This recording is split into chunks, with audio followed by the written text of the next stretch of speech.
ঘি স্বাস্থ্যের জন্য কতটা উপকারী তা নতুন করে বলার অপেক্ষা রাখে না। প্রতিদিন ঘি খেলে অনেক সুস্থ থাকা যায়। আর এই ঘি যদি প্রতিদিন পায়ে মাখা হয় তাহলে কি হবে? ঘি দিয়ে পা মাসাজ করলে কি কি উপকার পাওয়া যায় তার সম্পর্কেই জানাবো আজকের ভিডিওতে। তাহলে চলুন কথা না বাড়িয়ে মূল ভিডিওটি শুরু করা যাক। সাধারণত পায়ে মাসাজ করলে শরীরের জন্য অনেক উপকার হয়, আর যদি ঘি দিয়ে মাসাজ করা হয় তাহলে আরো ভালো। শরীর অনেক আরাম পায়, পায়ের রক্ত সঞ্চালন অনেক ভালো হয়, এর ফলে ক্লান্তিভাব থাকে না, উৎসাহ বৃদ্ধি পায়।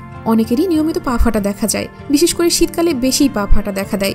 যাদের এমন সমস্যা রয়েছে তারা প্রতিদিন সকালে 1 চামচ ঘি পায়ে মাখলে ফাটা কমে যাবে, পায়ের ত্বক কোমল ও মসৃণ হবে। আপনার বিশ্বাস নাই হতে পারে, তবে পায়ে ঘি মাখলে রোগ প্রতিরোধ ক্ষমতা বৃদ্ধি পায়। পায়ের মাধ্যমে শরীরে বিভিন্ন রোগ প্রবেশ করতে বাধা দেয়। ঘিতে থাকা ভিটামিন এ, ডি এবং ই রোগ প্রতিরোধ ক্ষমতা বাড়াতে সাহায্য করে। শুধু তাই নয়, পায়ে ঘি মাখলে শক্তিও বৃদ্ধি পায়।